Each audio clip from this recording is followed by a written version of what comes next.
2024.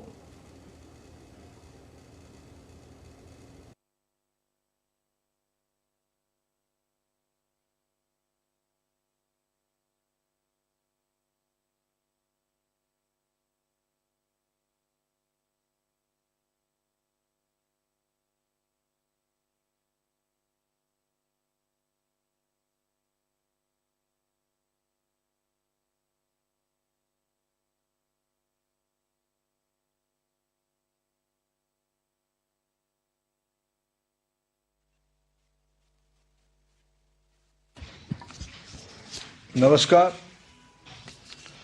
माननीय प्रधानमंत्री जी और देश भर से जुड़े युवा मित्र, स्मार्ट इंडिया हैकाथन की 7th एडिशन में मैं आप सभी को स्वागत करता हूं।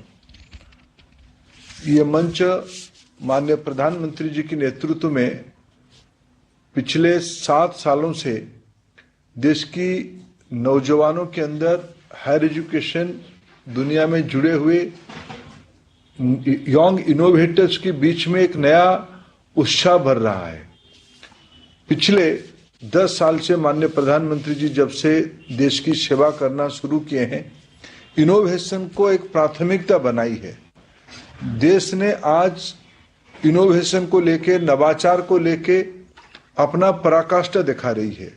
स्टार्टअप की संख्या जब 2014 में सैकड़ों में होती थी, वो आज 1.5 लाख के नंबर तक पहुंच रही है।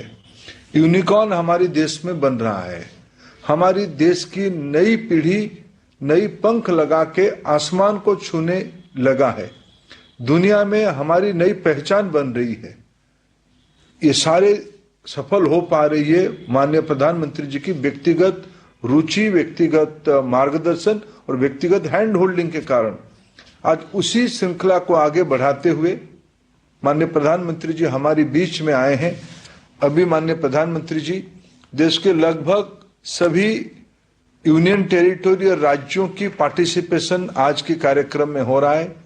10,000 से ज्यादा विद्यार्थी, नौजवान इस फिनाले में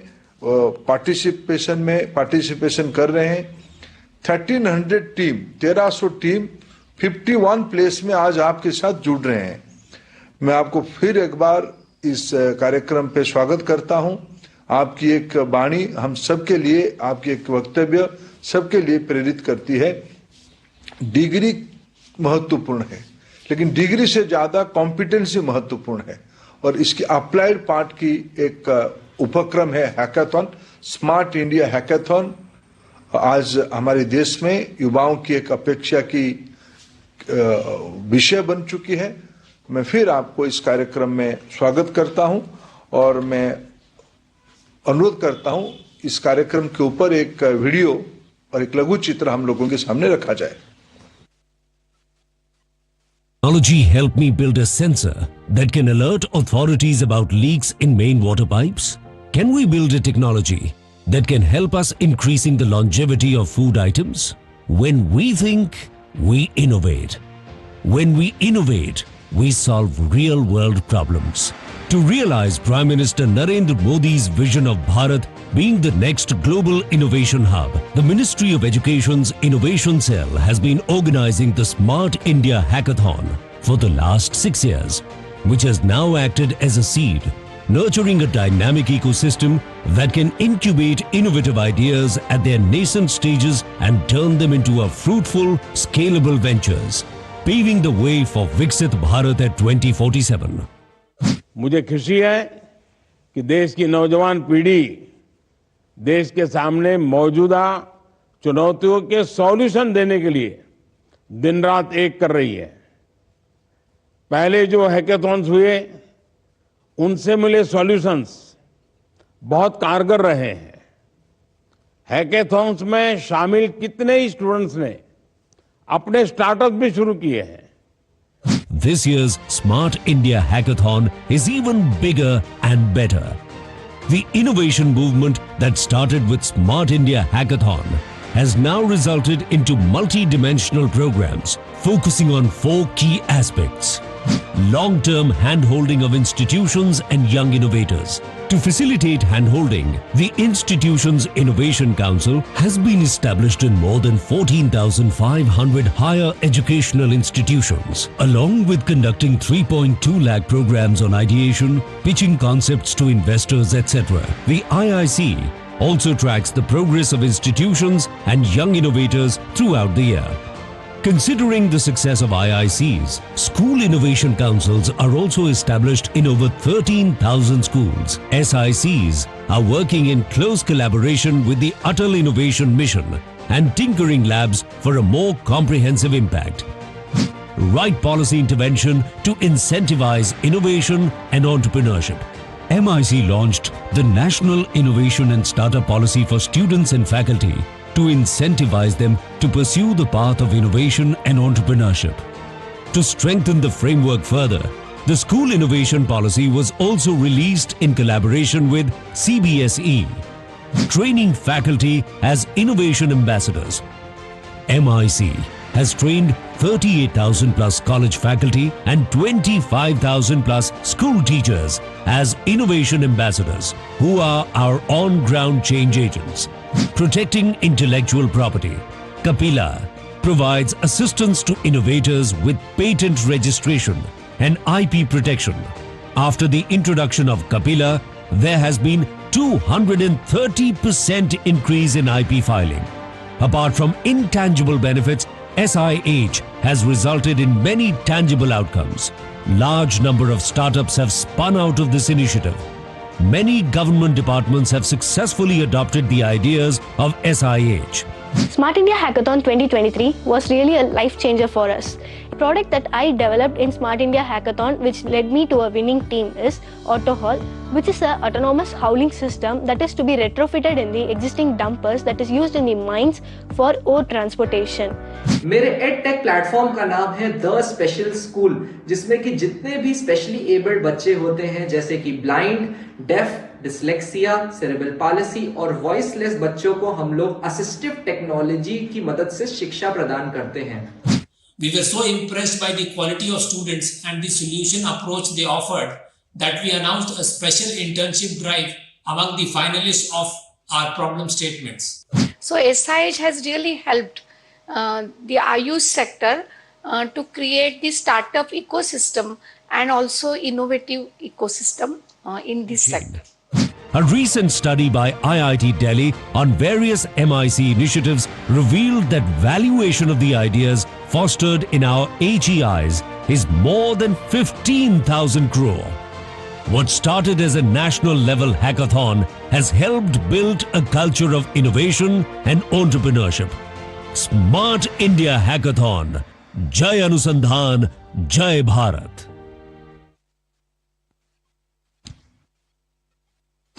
माननीय प्रधानमंत्री जी, जैसे भी हम लोगों ने अभी इकट्ठा हुए हैं 51 स्थान पे, 51 स्थान पे, मैं आपको अनुरोध करूंगा, आज आप 5 स्थानों की इनोवेटर्स के साथ सीधी बातचीत करेंगे. श्रीनगर, खड़गपुर, अहमदाबाद, मुंबई और बेंगलुरु. मैं आपको अनुरोध करता हूं, इस सारे इनोवेटर एंड सॉल्वर के साथ आपकी सीधा संवाद हो. उनके मन में भी उत्सुकता है, मैं आपको विनती कर रहा हूं. साथियों, आप सबको याद होगा, मैंने हमेशा लाल किले से एक बात कही है. मैंने कहा है, सबका प्रयास. आज का भारत सबके प्रयास से ही तेज गति से आगे बढ़ सकता है. आज का ये दिन इसी का एक उदाहरण है. स्मार्ट इंडिया हैकेथॉन के इस ग्रैंड फिनाले का मुझे बहुत इंतजार था. जब भी आप जैसे युवा इनोवेटर्स के बीच आने का अवसर मिलता है, मुझे भी बहुत कुछ जानने का, सीखने का, समझने का मौका मिलता है. आप सभी से मेरी अपेक्षाएं भी बहुत होती हैं. आप सभी युवा इनोवेटर्स के पास 21वीं सदी के भारत को देखने का नजरिया कुछ अलग है और इसलिए आपके सॉल्यूशंस भी अलग होते हैं। इसलिए जब आपको नए चैलेंजेस मिलते हैं तो आप उनके नए और अनोखे समाधान खोजकर दिखाते हैं। मैं पहले भी कई हैकेथॉन्स का हिस्सा रहा हूं। आपने कभी निराश नहीं किया, हमेशा मेरा विश्वास और बढ़ाया है। आपके पहले जो टीम्स रही हैं, उन्होंने सॉल्यूशंस दिए, वो आज अलग अलग मंत्रालयों में बहुत काम आ रहे हैं। अब इस हैकेथॉन में देश के अलग अलग हिस्सों में टीम क्या कर रही है, मैं आपके इनोवेशंस के बारे में जानने के लिए बहुत उत्सुक हूं। तो चलिए शुरुआत करते हैं। पहले कौन हमारे साथ बात करेंगे? पहले श्रीनगर के बिग ब्रेन्स ग्रुप आपसे चर्चा करेंगे। श्रीनगर। नमस्ते जी। Namaste, sir. I am Saida of Team Big Brains, participating in SIH. We are from Karnataka, Bengaluru. Sir हम नोडल सेंटर NIT श्रीनगर में है और यहाँ पे काफ़ी ठंडी है, तो अगर बात करते समय थोड़ी गलती हो गई तो हमें क्षमा कीजिए। नहीं, आप लोग बहादुर होते हैं, कोई ठंड आपको असर नहीं करती, आप चिंता मत कीजिए। Thank you, sir. We are participating under the problem statement provided by Ministry of Social Justice and Empowerment, जहाँ पे we are building a virtual reality friend for children with autism spectrum disorder and intellectual disability, जहाँ पे they will be using this as an interactive skills enhancer. तो हमारे देश में there are around 18 million people on the autism spectrum, and there is one child out of every 100 children who faces intellectual challenges. तो इन सब को address करने के लिए we'll be building a tool which will act like a dost that they can carry on their smartphones. Virtual reality use करने के लिए उनको कोई स्पेशल सेट की जरूरत नहीं होगी। They can access it from their phones या लैपटॉप्स या जो भी डिवाइस है उनके पास, एंड ये एक ऐसा दोस्त होगा जो उनको उनकी हर टास्क में गाइड करेगा। It is an AI powered virtual reality solution. तो अब जैसे कोई दिनचर्या का काम हो गया जो उनसे नहीं हो पाता, they face challenges when it comes to learning a language या लोगों से बात करना, कम्युनिकेशन, सोशल इंटरेक्शन, तो हर टास्क के लिए it be broken down into छोटे-छोटे। आप जो काम कर रहे हैं, हाँ, इससे इन बच्चों की सोशल लाइफ पर क्या पॉजिटिव इम्पैक्ट होगा? वो इस दोस्त की मदद से सीख पाएंगे कि सोशल इंटरैक्शंस में क्या सही है, क्या गलत है और कैसे लोगों को अप्रोच कर सकते हैं। तो ये यहाँ पे एक सेफ एनवायरनमेंट में सीख के आगे जाके वो अपने रियल एनवायरनमेंट में अप्लाई कर सकते हैं, जहाँ पे they can help make their lifes better by being able to do normal things in the real world. तो children with special needs have special requirements when it comes to learning, so will be providing them this ताकि there's no differentiation between normal people and their normal lives, and children with special needs carrying on normal activities in their daily work. आपकी team में अभी कितने लोग इस समय काम कर रहे हैं? So all 6 of us are working, and in fact मेरी टीम काफी diverse है. So we have members with different technical backgrounds and geographical backgrounds. So we have a member who is a non-Indian.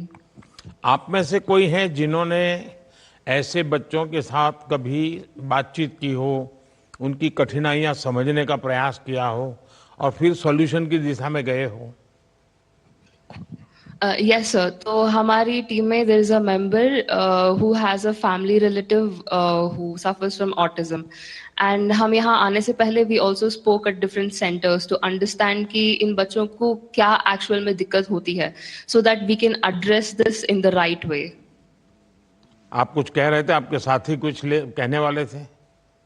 हाँ जी sir, तो हमारी team में we have a member who is not an Indian. He's a foreign student studying in India.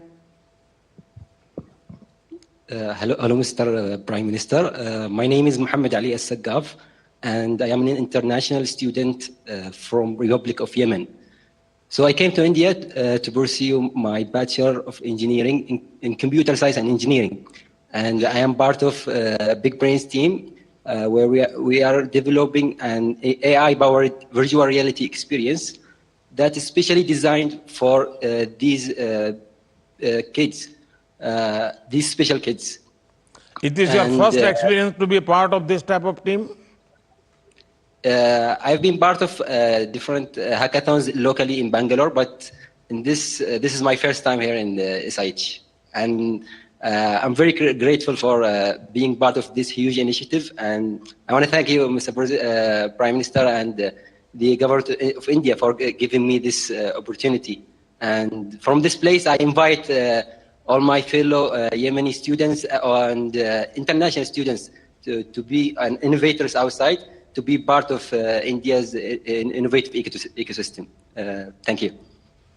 आप सभी को बधाई कि आपने इस विचार को समझा कि हर बच्चा स्पेशल होता है, सभी को फलने फूलने का अवसर मिले, समाज में कोई भी पीछे ना रहे, कोई भी खुद को लेफ्ट आउट महसूस न करे। इसके लिए नए सॉल्यूशंस की भी जरूरत पड़ती रहती है। आपकी टीम का ये सॉल्यूशन लाखों बच्चों की जिंदगी को आसान बनाने का काम करेगा। ये जो सॉल्यूशंस आप देश के लिए तैयार कर रहे हैं, ये भले ही लोकल है, लोकल नीड बेस्ड है, लेकिन इनका यूज ग्लोबल है, इनका इंपैक्ट ग्लोबल है। जो भारत की जरूरतों के लिए फिट है, वो दुनिया के किसी भी देश में फिट हो सकते हैं। आपको और आपकी टीम को मैं बहुत बहुत शुभकामनाएं देता हूं। नेक्स्ट कौन है? अगला टीम हैक ड्रीमर्स जो खड़गपुर में बैठे हैं, team Kharagpur. Honorable Prime Minister Ji, I'm Lavanya, the team leader of Hack Dreamers, and we are at our nodal center, IIT Kharagpur, West Bengal, and we are from Chennai Institute of Technology, Tamil Nadu. The problem statement we have chosen is given by National Technical Research Organization. As in a technological innovation increasing day by day, the cyber attacks were also increasing. As per our record, in 2023, there were 73 million cyber attacks were occurred in India, which is the third largest among the world. To tackle the situation, we have come up with an innovative, unique and a scalable solution. Our solution will be explained by my teammate, Ms. Kalpriya. Namaste, Honorable Prime नमस्ते जी। Namaste. To detect the infected files, most of the cyber securities are in our nations. To strengthen our defense, we are using multiple antivirus engines. There are 3 engines we used, like Microsoft Defender, ESCT, and Trend Micro Maximum Security. Our solution is completely offline and on-premise, including the architecture design and the threat detection. As we know, no single antivirus is perfect. Each antivirus has its own strength and its weakness. So, we using Microsoft Defender, ESCT, and Trend Micro to tackle this challenge. We scan using these 3 AVs by parallelly scanning in efficient way. It also avoids the threat detection and maintains our system in safe mode. अभी मैंने मन की बात में सामान्य लोग जो मुसीबत झेल रहे हैं उसकी विस्तार से चर्चा की थी। किस प्रकार से इंडिविजुअली साइबर फ्रॉड के माध्यम से लोगों को लूटा जा रहा है, इसका आप लोगों को पता है? नहीं सर। क्योंकि आप जो सॉल्यूशन ढूंढ रहे हैं, और मैं मानता हूं कि समाज का एक बहुत बड़ा वर्ग है जो आज ऐसे संकटों में फंस जाता है। ये नौजवान कुछ कहना चाहते थे? जी हाँ सर, नमस्ते सर। नमस्ते। हाँ सर, वही टेक्नोलॉजी बढ़ने से लाइक अच्छा टेक्नोलॉजी भी बढ़ रहा है, एट द सेम टाइम हमारा साइबर अटैक्स का भी वो से भी देखना पड़ता है। तो उस मामले से हम लोग उस सॉल्यूशन को बेटर एफिशिएंट और इम्प्रूव कर रहे हैं। एग्जिस्टिंग सॉल्यूशन से हम और एफिशिएंटली और इम्प्रोवाइज करके हम लोग जो सॉल्यूशन रख रहे हैं वो करंट सॉल्यूशन से बेटर होगा। आप लोगों को पता है कि साइबर सिक्योरिटी के किसी भी आपके प्रयास की उम्र बहुत छोटी होती है, इसका अंदाज है आप लोगों को? जी हाँ सर। क्या क्या अंदाज है, बता सकते हैं? हम लोगों को लाइक अपडेट करना पड़ता है क्योंकि technology yes you are right, क्योंकि हम लोग अपडेट होना। साइबर अटैक में अटैक करने वाले इतने इनोवेटिव होते हैं कि आप एक सॉल्यूशन आज निकालोगे, 4 घंटे में नए सॉल्यूशन की जरूरत पड़ेगी। आपको हमेशा अपडेट करना पड़ता है। देखिए, भारत दुनिया की अग्रणी डिजिटल इकोनॉमी में से एक है। हमारा देश बड़े पैमाने पर डिजिटली कनेक्ट हो रहा है। ऐसे में साइबर क्राइम का खतरा भी, जैसा आप लोगों ने कहा, ये लगातार बढ़ रहा है। इसलिए जिस सॉल्यूशन पर आप काम कर रहे हैं ये भारत के फ्यूचर के लिए बहुत महत्वपूर्ण है।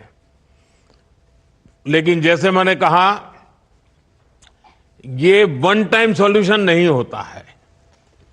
ये आपको हर समय, जैसे जितनी बार बारिश आए उतनी बार छाता खोलना पड़े, ऐसा है ये। लेकिन मैं आपको शुभकामनाएं देता हूं। आपने एक बहुत ही महत्वपूर्ण विषय को लिए मेहनत कर रहे हैं और आपके सॉल्यूशन जरूर मेरे सामने आएंगे और सरकार को भी बहुत इसका लाभ हो सकता है। मैं सभी आपके साथियों को, मैं देख रहा हूं पूरी आपकी टोली बड़ी उत्साह से भरी हुई है। सब लोग अपने मोबाइल फोन से इसका रिकॉर्डिंग भी करते नजर आ रहे हैं।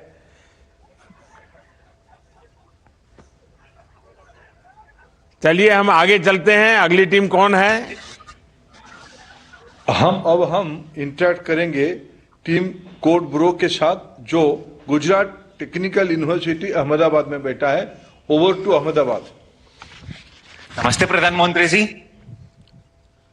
नमस्ते जी। So my name is Harshit and I am representing the team BroCode. Here we are going to developing the problem statement of ISRO.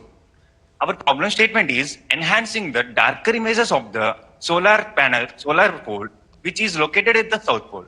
So we are going to develop this solution by coming the name, the Chandvardhani.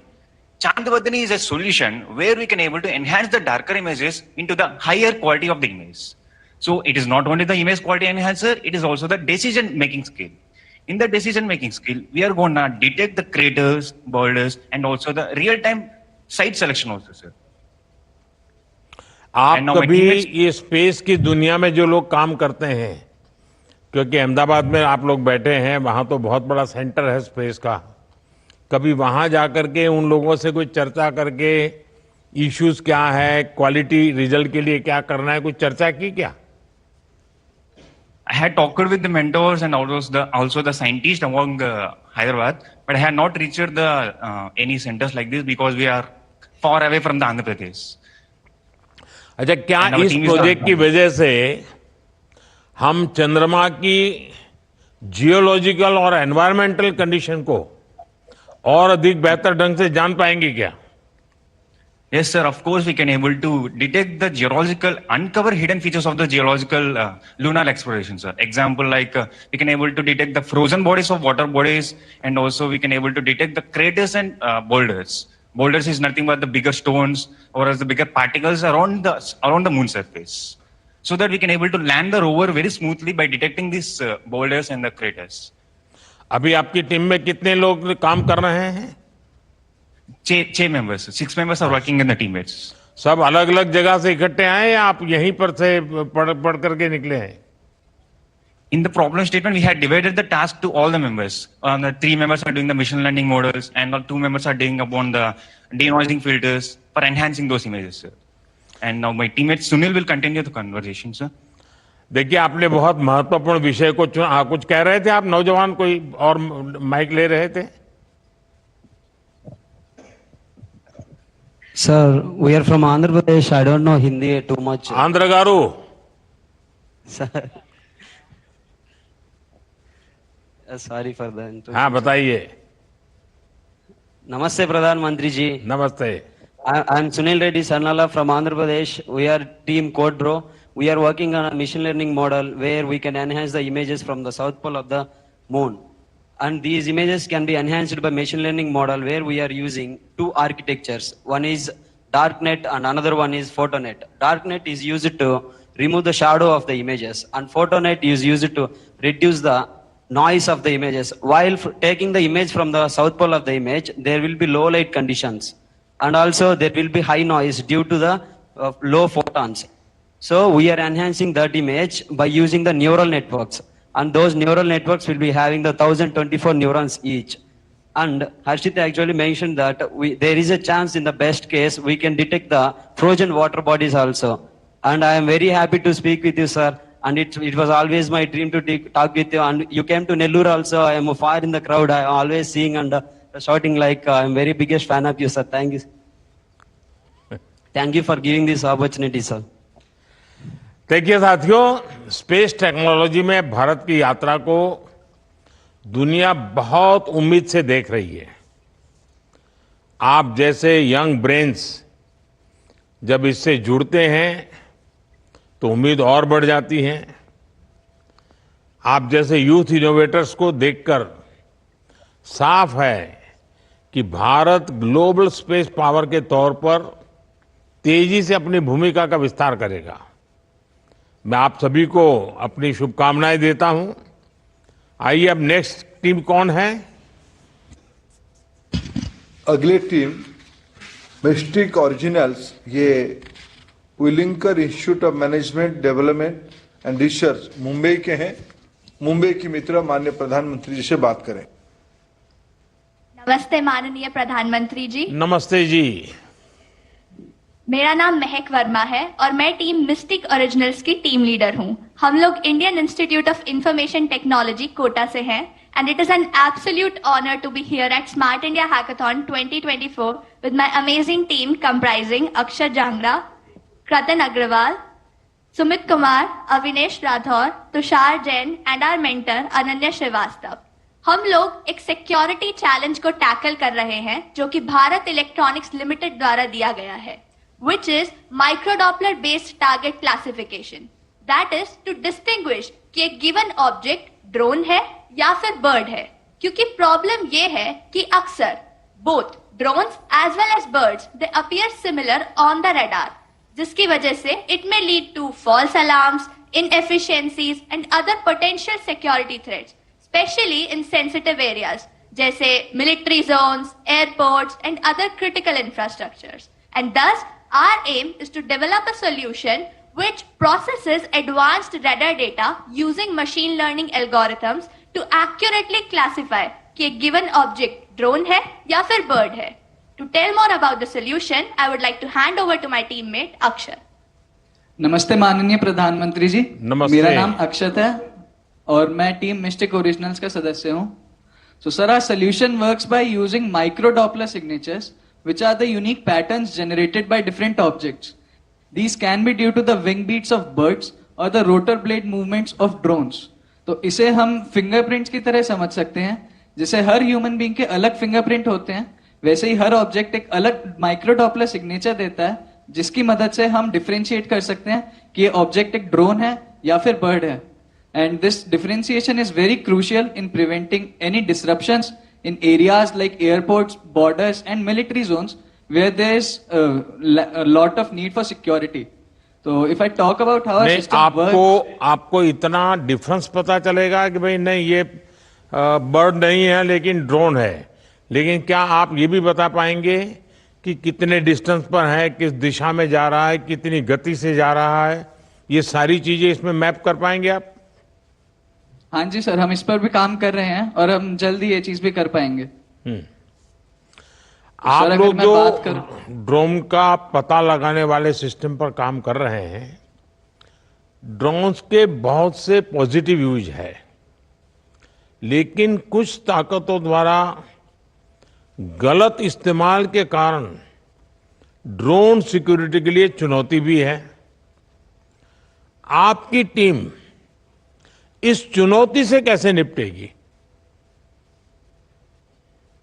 Sir, जैसे हमारा system है, अगर मैं आपको उसकी working समझाऊं तो सबसे पहले हमारे पास जो रेडार से डेटा आता है, हम उसमें से सारी नॉइज को निकालते हैं to get a clean and accurate data. फिर उस पर हम कुछ टाइम फ्रीक्वेंसी ट्रांसफॉर्म्स लगाते हैं जो ये माइक्रो डॉपलर पैटर्न जनरेट करता है, और फिर हम इन पैटर्न्स को एक मशीन लर्निंग मॉडल में फीड करते हैं जो बताता है हमें कि ये ऑब्जेक्ट एक ड्रोन था या बर्ड था. और हम इस चीज को काफी कॉम्पैक्ट और कॉस्ट इफेक्टिव डिवाइसेस पर भी यूज कर सकते हैं. और ये सिस्टम काफी स्केलेबल है और इसके साथ साथ ही ये काफी अडेप्टेबल भी है अलग अलग एनवायरमेंट्स के लिए, जिसकी वजह से हम इसे एयरपोर्ट्स और बॉर्डर एरियाज के ऊपर भी यूज कर सकते हैं. And to share why we came up with this problem, I like to hand over to one of my teammates, Sumit. नमस्ते प्रधानमंत्री जी. जी नमस्ते. ये प्रॉब्लम स्टेटमेंट हमने क्यों चूज करी, इसके लिए मैं राजस्थान श्री गंगानगर से आता हूँ. बॉर्डर के काफी पास का एरिया है, तो ड्रोन्स आते जाते ही रहते हैं. पर पुलवामा अटैक के बाद तो ड्रोन्स का आना जाना बहुत ही ज्यादा बढ़ गया. उसके बाद सुबह 4 बजे, रात को 12 बजे कभी भी एंटी ड्रोन सिस्टम स्टार्ट हो जाता और फायरिंग चालू होने लगती. ना उस टाइम पढ़ा जा रहा था, लोग सो नहीं पा रहे थे, बहुत परेशानियां थी. उस समय ये दिमाग में बात रही कि इसके लिए कुछ ना कुछ किया जा सकता है. जब इस साल SIS प्रॉब्लम्स आई तो हमारी टीम प्रॉब्लम्स ढूंढ रही थी, तो ये प्रॉब्लम हमारे सामने आई. तब मैंने अपनी टीम को बताया क्यों ना इस चीज के ऊपर कुछ काम किया जाए ताकि हम लोगों की परेशानियों को दूर कर पाए. और आखिरकार हमारी टीम ने इसके ऊपर काम किया और हम ग्रैंड फाइनल में पहुंच पाए. Thank you so much sir. साथियों, आजकल देश में ड्रोन का अलग अलग सेक्टर्स में बहुत इस्तेमाल हो रहा है. आपने नमो ड्रोन दीदी योजना के बारे में जरूर सुना होगा. ड्रोन आजकल रिमोट एरिया में दवाएं और जरूरी सामान पहुंचाने में इस्तेमाल किया जा रहा है, लेकिन देश के दुश्मन भारत में हथियारों और ड्रग्स की तस्करी में ड्रोन का भरपूर उपयोग कर रहे हैं. ऐसे में मेरे लिए खुशी की बात है कि आप सभी ऐसी चुनौतियों से निपटने के लिए पूरी गंभीरता से काम कर रहे हैं.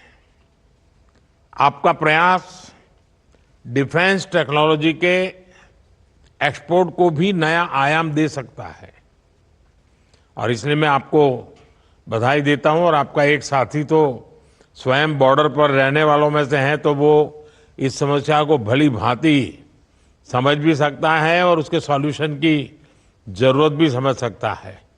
लेकिन इसके कई पहलू होंगे आगे चल करके, और मैं समझता हूं कि बहुत बड़ी मात्रा में काम करना पड़ेगा, क्योंकि जो ड्रोन की दुनिया वाले लोग हैं, जो इस प्रकार के रोग ड्रोन्स को लेकर के दुनिया में बर्बादी का काम कर रहे हैं, वे हर बार नई टेक्नोलॉजी लाएंगे, नए एंट्री पॉइंट ढूंढेंगे. तो हमारे लिए भी चुनौतियां नित्य नई बनती रहेगी. लेकिन आपके प्रयास को मैं बहुत बधाई देता हूं, शुभकामनाएं देता हूं. आइए देखते हैं देश के किस भाग से हम जुड़ने वाले हैं. अब हम बात करेंगे निर्वाणा 1 से, जो new horizon college of engineering Bengaluru में बैठे हैं. बेंगलुरु से हम जुड़े. Over to Bengaluru. आवाज नहीं आ रही आपकी. आवाज नहीं आ रही है सर. अब आ रही है क्या? हाँ, अब आया. नमस्ते माननीय प्रधानमंत्री जी। नमस्ते जी। मेरा नाम देव सोनी है और मैं टीम निर्वाणा वन का नेतृत्व कर रहा हूँ। मेरी टीम है आदित्य चौधरी, अशर एजाज, तन्वी बंसल, नमन जैन और सानिध्या मंगलूनिया। सर, हम जयपुर ग्रामीण से बैंगलोर आए हैं मिनिस्ट्री ऑफ जल शक्ति द्वारा दी गई एक बेहद ही जरूरी प्रॉब्लम स्टेटमेंट पे काम करने। इसके रिसर्च में हमें पता चला कि भारत सरकार ने पिछले कुछ सालों में कई एडवांस्ड एफर्ट्स करे हैं रिवर पोल्यूशन को कम करने के लिए और रिवर रिजुविनेशन को इंप्रूव करने के लिए। तो हमने सोचा कि अगर हम एक कॉम्प्रिहेंसिव सिस्टम बनाए जो रिवर पोल्यूशन मॉनिटरिंग को इंप्रूव करे, उसको और एफिशिएंट बनाए और ओवरऑल रिवर इकोसिस्टम की हेल्थ को इंप्रूव करने के लिए सजेशंस दे, तो हम एक बहुत ही मीनिंगफुल कंट्रीब्यूशन कर सकते हैं। नमस्ते सर। नमस्ते। हमने आइडेंटिफाई किया कि हमारे देश में बहुत से लोगों की आमदनी और जिंदगी नदियों से जुड़ी है और इसीलिए हम उन लोगों की जिंदगी को बेहतर बनाना चाहते हैं और एक पॉजिटिव बदलाव लाना चाहते हैं। हमने इस प्रोजेक्ट के लिए गंगा को चुना क्योंकि वो हमारे इतिहास का एक बहुत ही अहम सांस्कृतिक भूमिका निभाती है और हमारे प्रधानमंत्री जी के दिल के भी बहुत करीब है। हमारी इस प्रोजेक्ट की शुरुआत नमामि गंगे प्रोग्राम और national mission for clean Ganga NMCG के बारे में पढ़कर और रिसर्च करके शुरू हुई। हमने इससे ये आइडेंटिफाई किया कि NMCG के दो बहुत क्लियर ऑब्जेक्टिव्स हैं। पहला, abatement of pollution, that is Ganga में पोल्यूशन की कमी, और दूसरा, conservation and rejuvenation of river Ganga, that is Ganga की क्वालिटी को वापस पहले जैसा बनाना। साथ ही हमने ये भी जाना कि गंगा से रिलेटेड बहुत सारा क्वालिटी डेटा पब्लिकली अवेलेबल किया गया है। इस डेटा से हम काफी प्रभावित हुए और हम बहुत इंस्पायर हुए। हमने सोचा कि अगर हम इस डेटा के बेसिस पे एक डिसीजन सपोर्ट सिस्टम बना सकें जिससे कि गंगा के आसपास रहने वाले लोगों को निर्णय लेने में सहायता मिलेगी, तो उससे उनकी जिंदगी में काफी प्रभाव आ सकता है और उनकी जिंदगी में एक बहुत पॉजिटिव बदलाव आ सकता है। अब सर, गंगा एक बहुत ही विशाल नदी है, तो ये नेसेसरी हो जाता है कि जो भी सिस्टम बनाया जाए वो ट्रूली स्केलेबल हो। इसके लिए हमने एक एडवांस टेक्नोलॉजी का यूज करा है जिसका नाम है फेडरेटेड लर्निंग। तो हमने डेटा को एनालाइज करा और 38 की लोकेशंस आइडेंटिफाई करी और फेडरेटेड लर्निंग के यूज से हमने वहां लोकल मॉडल्स बनाए जो उस लोकलाइज्ड डेटा पे ट्रेंड है। अब ये सारे लोकल मॉडल्स एक मदर मॉडल से कम्युनिकेट करते हैं जहां ये अपना डेटा शेयर करते हैं। इसके through addition of new models और removal of pre existing models और जो करंटली प्रेजेंट मॉडल्स हैं उनकी एक्यूरेसी, एफिशिएंसी सिग्निफिकेंटली इंप्रूव हो जाती है। और अगर हम टेक्निकल एस्पेक्ट साइड में रखें तो हमें पता चलता है नमामि गंगे के थ्रू कि गंगा प्रेजर्वेशन, रेजुविनेशन और कंट्रोल में मेन कंट्रीब्यूटर्स तो लोग ही हैं। तो हमने इन स्टेक होल्डर्स के लिए ये जो डेटा और यूजर के बीच की दूरी है उसको कम करने के लिए एक एडवांस डैशबोर्ड बनाया है जहां पे हमने हर टाइप ऑफ स्टेक होल्डर जैसे इस बार बहुत बड़ा कुंभ मेला हो रहा है गंगा के तट पर 40-45 करोड़ लोग इकट्ठे होने वाले हैं। इस योजना का कैसे लाभ ले सकते हैं? आपकी इस इनोवेशन का क्या लाभ ले सकते हैं वहां? सर, तो जैसे कि हमें पता है अगर पानी की क्वालिटी पैरामीटर्स को हम एनालाइज कर लें तो हम लोगों को बता सकते हैं कि वो अपने लेवल पे कैसे डिसइंफेक्शन कर सकते हैं और अपने लेवल पे क्या क्या इंश्योर कर सकते हैं कि उनकी हेल्थ तो सही रहे ही और लोगों की भी हेल्थ सही रहे। इसके लिए हम लोग उनको एक पोर्टल देंगे, जैसे हम इंडस्ट्रियल एफ्लुएंट मॉनिटरिंग के लिए देंगे, सीवेज ट्रीटमेंट इंफ्रास्ट्रक्चर के लिए देंगे, हम लोग बायोडाइवर्सिटी मैनेजमेंट के लिए देंगे, हम लोग फार्मर्स, फिशरमैन और इवन टूरिस्ट्स को बताएंगे कि वो क्या आइटिनरीज बना सकते हैं और वो क्या क्या मेन चीजें विजिट कर सकते हैं, उनको कहाँ जाना चाहिए और कहाँ करंटली नहीं जाना चाहिए और वहां पे कैसे काम चल रहा है। तो शहरों में जो ड्रिंकिंग वाटर की सप्लाई चेन होती है, यस सर, उसके ऊपर भी आपका तो काम बड़ा आसानी से ऑर्गेनाइज हो सकता है। यस सर, तो हमने क्या करा, शहरों में जो एंड्स हैं जो गंगा में कनेक्ट हो रहे हैं या बाकी नदियों में कनेक्ट हो रहे हैं, हमने उनके लैटिट्यूड्स और लॉन्गिट्यूड्स आइडेंटिफाई कर लिए हैं और हमने ये भी आइडेंटिफाई कर लिया है हमारे स्टेशंस के थ्रू कि उनके आसपास की इंडस्ट्रीज कौन सी है। अब क्योंकि हमें पता है कि कुछ सेक्टर्स ऑफ इंडस्ट्री जैसे chemical, paper, textile, tannery, slaughter house, ये कौन से टाइप का एफ्लुएंट निकालते हैं, तो हम हमारे एल्गोरिदम से बैक ट्रैक कर सकते हैं कि अगर हमारे वाटर में कुछ स्पेसिफिक पोल्यूशन के स्पाइक्स हैं तो हम ढूंढ सकते हैं कि कौन से सेक्टर ने ये कॉज कराए। और यही चीज हम ऑर्गेनाइजेशन जो अथॉरिटीज मैनेज कर रही है रिवर्स को, उनको बता सकते हैं और उनको इंस्टेंटली रिपोर्ट का बटन दे सकते हैं, जिससे GPIs जो ग्रोसली पोल्यूटिंग इंडस्ट्रीज है उन पे इंस्टेंटली इंस्पेक्शन लॉन्च की जा सके। हमारी इस मीटिंग के बाद और कितने घंटे अभी आपको काम करना पड़ेगा? सर, कम से कम 20 घंटे और। अच्छा, देखिए, मां गंगा हो या देश की अन्य नदियां, देश की आध्यात्मिक सांस्कृतिक विरासत के साथ ही पर्यावरण के लिहाज से भी बहुत महत्वपूर्ण है। मुझे खुशी है कि आप लोग इस विषय पर काम कर रहे हैं। मेरी आपको शुभकामनाएं हैं। और जयपुर के लोग हैं तो पानी का मूल्य क्या होता है, महात्मा क्या होता है, वो बहुत अच्छी तरह समझते हैं। बहुत बहुत शुभकामनाएं मेरी आपको। Thank you so much. धन्यवाद माननीय प्रधानमंत्री जी। आज आपने आपकी प्रेरक मार्गदर्शन सभी यंग इनोवेटर के साथ साझा किए। सबको बहुत बहुत शुभेच्छा, धन्यवाद।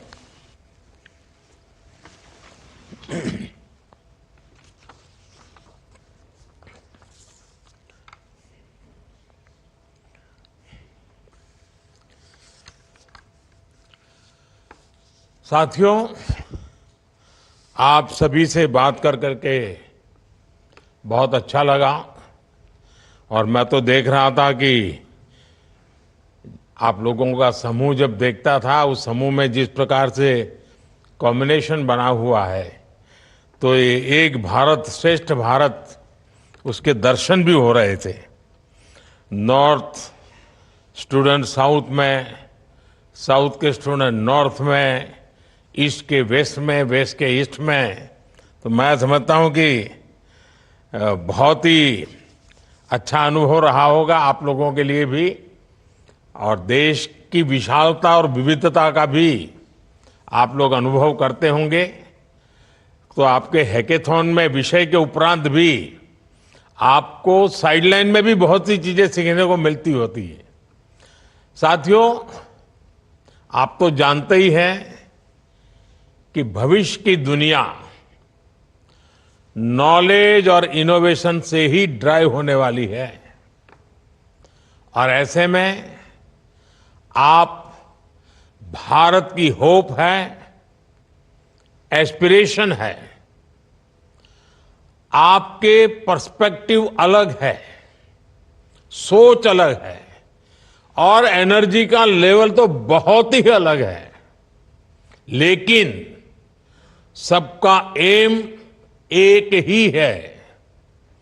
भारत दुनिया का सबसे इनोवेटिव, प्रोग्रेसिव और प्रॉस्परस देश बने। आज दुनिया कह रही है कि भारत की ताकत ये हमारी युवा शक्ति है, हमारा इनोवेटिव यूथ है, हमारी टेक पावर है। भारत की ये ताकत आप सभी में स्मार्ट इंडिया हैकेथॉन में साफ साफ नजर आती है। मुझे खुशी है कि स्मार्ट इंडिया हैकेथॉन भारत के युवाओं को ग्लोबली बेस बनाने का एक बेहतरीन प्लेटफॉर्म बना है। जब से स्मार्ट इंडिया हैकेथॉन शुरू हुआ है, करीब 14 लाख स्टूडेंट्स ने स्मार्ट इंडिया हैकेथॉन में हिस्सा लिया है। इन छात्रों ने 2 लाख टीमें बनाकर करीब 3000 प्रॉब्लम पर काम किया है। 6400 से ज्यादा इंस्टीट्यूशंस, करीब 6500 इंस्टीट्यूशंस इससे जुड़े हैं। इस हैकेथॉन की वजह से सैकड़ों नए स्टार्टअप्स का जन्म हुआ है। और मैंने एक बात और नोट की है, 2017 में 2017 में स्टूडेंट्स की तरफ से 7000 से ज्यादा आइडियाज सबमिट किए गए थे।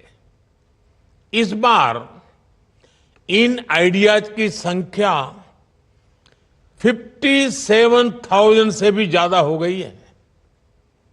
From 7,000 to 57,000। ये दिखाता है कि भारत का युवा किस तरह अपने देश की चुनौतियों के समाधान के लिए कमर कस के आगे बढ़ रहा है।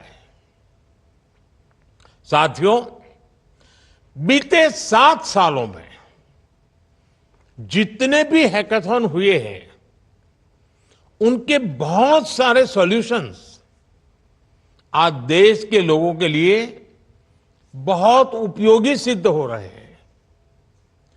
कई बड़ी समस्याओं का समाधान इन हैकाथॉन्स ने दिया है। जैसे 2022 के हैकाथॉन में आप जैसे युवाओं की एक टीम ने साइक्लोन की इंटेंसिटी मापने के लिए सिस्टम पर काम किया था। हैकाथॉन में जो सिस्टम डेवलप किया गया, उसे अब इसरो द्वारा डेवलप की गई टेक्नोलॉजी के साथ इंटीग्रेट किया गया है। ये सुनकर आपको भी गर्व होता होगा।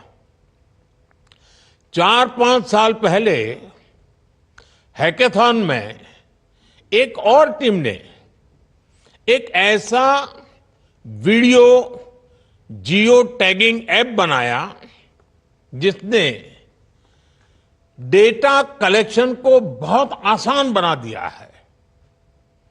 इसका भी उपयोग अब स्पेस से जुड़ी रिसर्च में किया जा रहा है। हैकाथॉन की एक और टीम ने real time blood managing system पर काम किया था। ये ऐसा सिस्टम था जो किसी नेचुरल डिजास्टर के समय वहां मौजूद ब्लड बैंक्स की डिटेल्स दे सकता है। इससे भी आज एनडीआरएफ जैसी एजेंसियों को बहुत मदद मिल रही है। कुछ साल पहले एक और टीम ने दिव्यांग जनों के लिए एक ऐसा प्रोडक्ट बनाया जो उनके जीवन से मुश्किलों को कम करने में मददगार साबित हो रहा है। आज भी हैकाथॉन में हिस्सा ले रहे आप सभी युवाओं के लिए ऐसी सैकड़ों सफल केस स्टडीज प्रेरणा है। ये दिखाती है कि कैसे आज देश के युवा सरकार के साथ मिलकर देश के विकास के लिए देश के सामने मौजूद चुनौतियों से निपटने के लिए काम कर रहे हैं। इसमें उनमें देश की समस्याओं के समाधान को लेकर, देश के विकास को लेकर एक ओनरशिप की भावना आ रही है। आज भी आप सबसे बात करने के बाद मेरा कॉन्फिडेंस और बढ़ गया है कि देश विकसित भारत होने के सही ट्रैक पर है। आप जिस तत्परता से, जिस कमिटमेंट के साथ भारत की समस्याओं के इनोवेटिव सॉल्यूशंस ढूंढ रहे हैं, वो अद्भुत है। साथियों, आज देश की जो एस्पिरेशंस है, उसमें हमें हर चुनौती के लिए आउट ऑफ द बॉक्स सोचना ही होगा।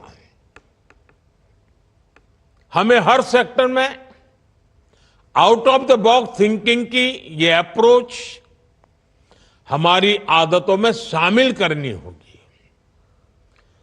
इस हैकाथॉन की विशेषता भी रही है, इसका प्रोसेस भी इंपॉर्टेंट है और प्रोडक्ट भी इंपॉर्टेंट है। एक समय था जब सरकार ही देश की समस्याओं के समाधान का दावा करती थी, लेकिन अब ऐसा नहीं है। आज ऐसे हैकाथॉन के जरिए स्टूडेंट्स, टीचर्स और मेंटर्स को भी इन समाधानों से जोड़ा जा रहा है। ये भारत का नया गवर्नेंस मॉडल है और सबका प्रयास इस मॉडल की प्राण शक्ति है। साथियों, देश के अगले 25 सालों की पीढ़ी भारत की अमृत पीढ़ी है। आप सब पर विकसित भारत के निर्माण की जिम्मेदारी है और हमारी सरकार आज की इस पीढ़ी को हर साधन संसाधन सही समय पर देने के लिए कमिटेड है और हम अलग अलग एज ग्रुप में अलग अलग लेयर्स पर काम कर रहे हैं।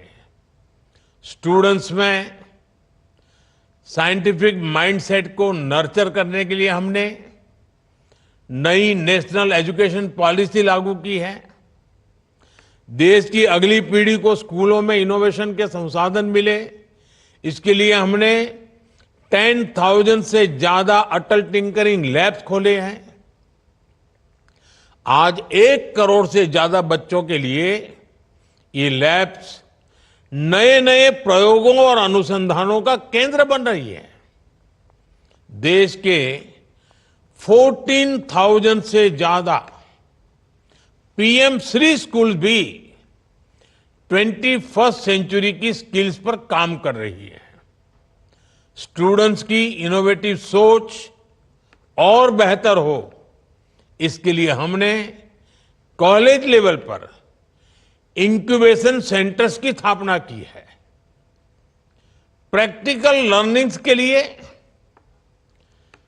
एडवांस रोबोटिक्स और एआई लैब्स का इस्तेमाल भी हो रहा है। युवाओं के क्वेरीज का समाधान हो, इसके लिए जिज्ञासा प्लेटफॉर्म बनाया गया है। इसमें युवाओं को साइंटिस्ट से सीधे जुड़ने और बातें करने का अवसर दिया जा रहा है। साथियों, आज ट्रेनिंग के अलावा नौजवानों को स्टार्टअप इंडिया अभियान के जरिए आर्थिक मदद भी दी जा रही है। उन्हें टैक्स में भी छूट दी जा रही है। नौजवानों को अपने बिजनेस के लिए 20 लाख रुपए तक के मुद्रा लोन की भी व्यवस्था की गई है। नई कंपनियों के लिए देश भर में टेक्नोलॉजी पार्क और नए आईटी हब बनाए जा रहे हैं।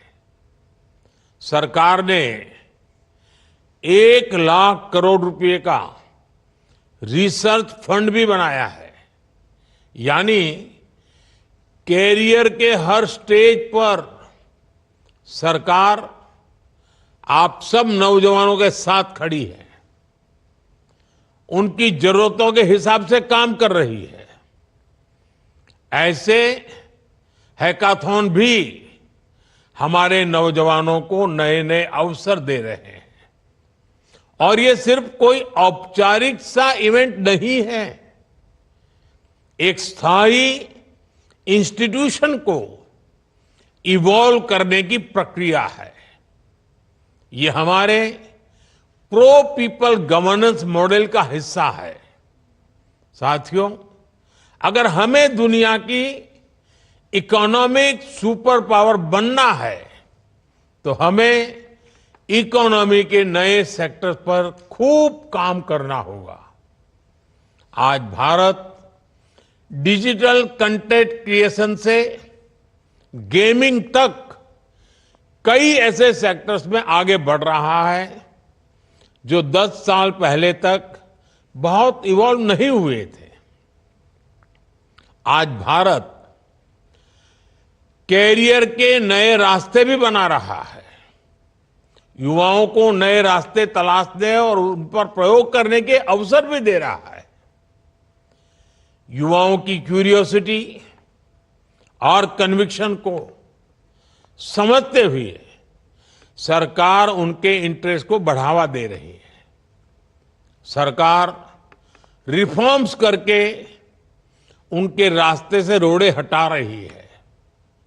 अभी कुछ समय पहले ही पहले नेशनल क्रिएटर्स अवार्ड का आयोजन किया था। इसका उद्देश्य कंटेंट क्रिएटर्स की मेहनत और क्रिएटिविटी को रिकॉग्नाइज करने का था। हमने स्पोर्ट्स को कैरियर चॉइस बनाने के लिए काम किया है। गांव में विलेज लेवल टूर्नामेंट से लेकर ओलंपिक की तैयारी के लिए खेलो इंडिया और टॉप स्कीम को आगे बढ़ाया गया है। National centre of excellence for animation, visual effects, gaming, comics and extended reality का असर भी दिखने लगा है। इसके कारण गेमिंग भी एक प्रॉमिसिंग कैरियर चॉइस बन रही है। साथियों, अभी हाल में एक बहुत बड़ा फैसला सरकार ने किया है। इसकी पूरी दुनिया में प्रशंसा हो रही है। ये फैसला इंटरनेशनल जर्नल्स को लेकर भारत के नौजवानों, भारत के रिसर्चर्स, भारत के इनोवेटर्स को एक्सेस देने का है। वन नेशन वन सब्सक्रिप्शन, ये स्कीम अपने आप में दुनिया की अनूठी स्कीम में से एक है, जिसके तहत सरकार प्रतिष्ठित जर्नल्स की सब्सक्रिप्शन ले रही है, ताकि किसी भी जानकारी से भारत का कोई भी युवा वंचित ना रहे। हैकाथॉन में हिस्सा ले रहे आप सभी युवाओं को भी इससे बहुत लाभ होगा। अब सरकार के हर प्रयास का लक्ष्य यही है कि हमारे युवा दुनिया के बेस्ट माइंड्स के साथ कॉम्पीट कर पाए। कभी भी युवा शक्ति को ये ना लगे कि उनके पास किसी सपोर्ट या इंफ्रास्ट्रक्चर का अभाव है। मेरे लिए युवा का विजन ही सरकार का मिशन है और इसलिए सारे मेरे नौजवानों को जो भी चाहिए, सरकार के रूप में हम उस दिशा में हर काम कर रहे हैं। साथियों, आज इस हैकाथॉन से हजारों युवा जुड़े हुए हैं। इसलिए मैं आप सभी को एक और जरूरी मैसेज देना चाहता हूं। आप जानते हैं कि मैंने लाल किले से कहा है कि देश की राजनीति में 1 लाख ऐसे युवाओं को लाऊंगा जिनकी फैमिली से पहले कोई भी राजनीति में ना रहा हो, बिल्कुल फ्रेश ब्लड। ये देश के भविष्य के लिए बहुत जरूरी है।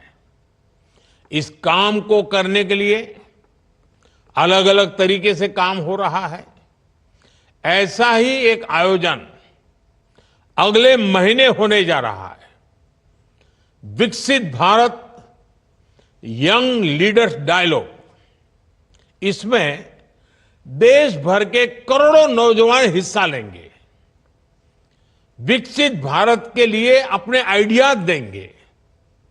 जो आइडियाज सिलेक्ट होंगे, जो नौजवान सिलेक्ट होंगे, उनके साथ 11 और 12 जनवरी को स्वामी विवेकानंद जी की जयंती पर दिल्ली में यंग लीडर्स डायलॉग का आयोजन होगा। इसमें देश विदेश के दिग्गज लोगों के साथ मैं भी आप सबको देखने सुनने के लिए आने वाला हूं। आज इस हैकाथॉन से जुड़े सभी युवाओं से भी मेरा आग्रह है, विकसित भारत यंग लीडर्स डायलॉग से भी जरूर जुड़े। नेशन बिल्डिंग से जुड़ने का ये एक और बेहतरीन मौका आपको मिलने जा रहा है। साथियों, आपके लिए आने वाला समय एक अपॉर्चुनिटी भी है, साथ साथ एक रिस्पॉन्सिबिलिटी भी है। मैं तो चाहूंगा स्मार्ट इंडिया हैकाथॉन की टीमें सिर्फ भारत ही नहीं, ग्लोबल प्रॉब्लम्स पर भी और बेहतर तरीके से काम करें। अगले साल जब हम इस हैकाथॉन में आए तो कोई ऐसा उदाहरण भी हो जो किसी ग्लोबल क्राइसिस का समाधान करने का माध्यम बने। देश को आप सभी इनोवेटर्स, आप सभी ट्रबल शूटर्स के सामर्थ्य पर विश्वास भी है, गर्व भी है। आपके सफल भविष्य की मंगल कामना के साथ आप सभी को बहुत बहुत शुभकामनाएं। धन्यवाद। All the best.